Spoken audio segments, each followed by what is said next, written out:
Bismillahirrahmanirrahim. Assalamualaikum warahmatullahi wabarakatuh. Alhamdulillah wassalatu wassalamu ala rasulillah wala hawla wala quwata illa billah. Asyhadu an la ilaha illallah wa asyhadu anna muhammadan abduhu wa rasuluh la nabiyya ba'dah. Para pemirsa yang kami hormati, puji syukur kepada Allah Subhanahu wa Ta'ala yang senantiasa memberikan rahmatnya kepada kita semuanya, yang mana pada hari ini kita sudah diberi kesempatan untuk bertemu di hari Ramadan yang kedua. Mudah-mudahan kita semuanya selalu mendapatkan barokah di bulan Ramadan, dan semoga amal ibadahnya dilipat gandakan pahalanya.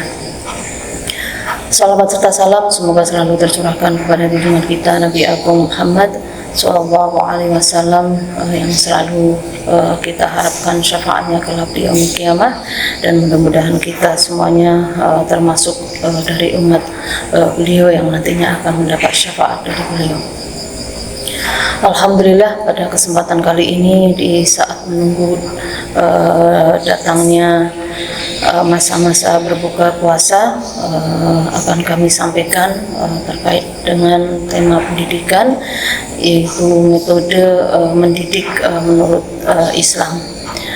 Kita ketahui bersama bahwa pendidikan itu merupakan proses pentransferan pengetahuan maupun keterampilan atau pembelajaran kepada orang lain, di mana tujuan pendidikan itu adalah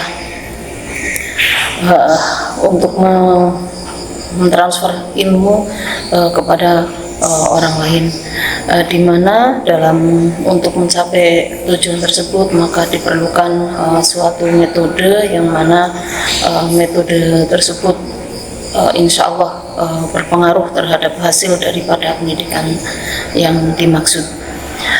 Dalam hal ini akan kami sampaikan metode pendidikan, metode mendidik menurut Islam. Yang pertama adalah metode melalui keteladanan, melalui contoh, bahwa yang namanya keteladanan itu merupakan cara yang efektif, yang barangkali efektif dalam keberhasilan dalam mempersiapkan anak-anak kita dari segi akhlak, kemudian dari segi mental maupun sosial, yang barangkali hal itu akan berpengaruh pada anak-anak kita di masa yang sekarang maupun masa yang akan datang.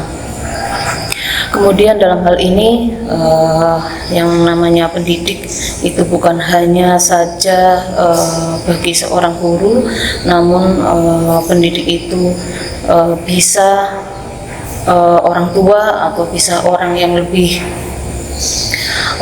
besar kepada yang lebih kecil atau lainnya.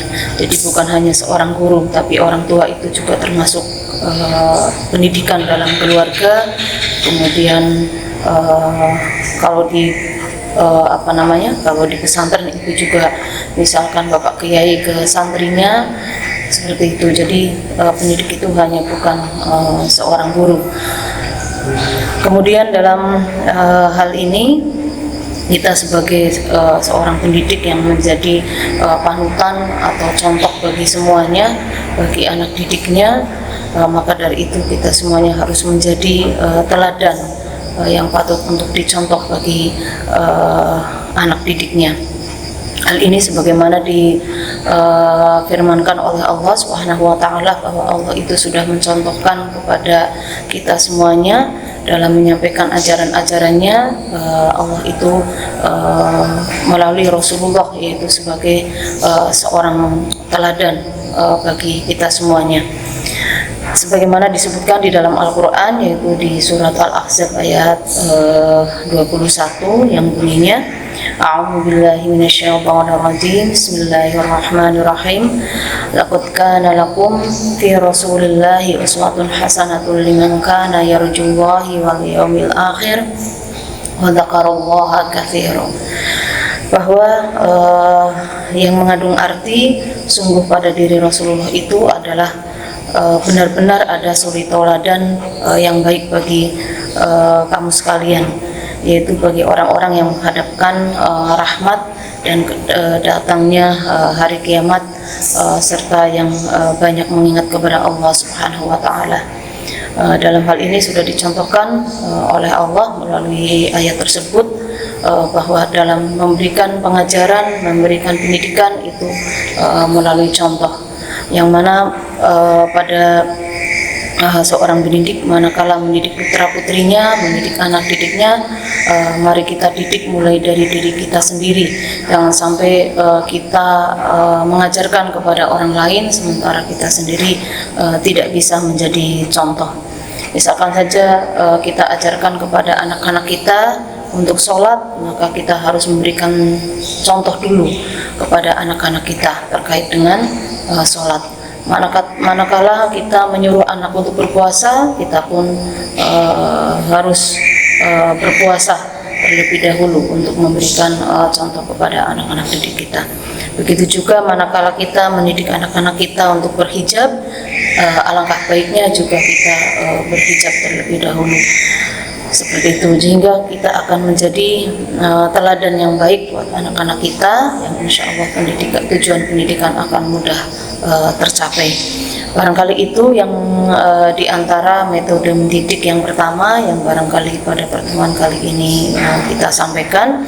Mudah-mudahan di pertemuan yang lain akan dilanjut terkait dengan metode pendidikan untuk yang kedua.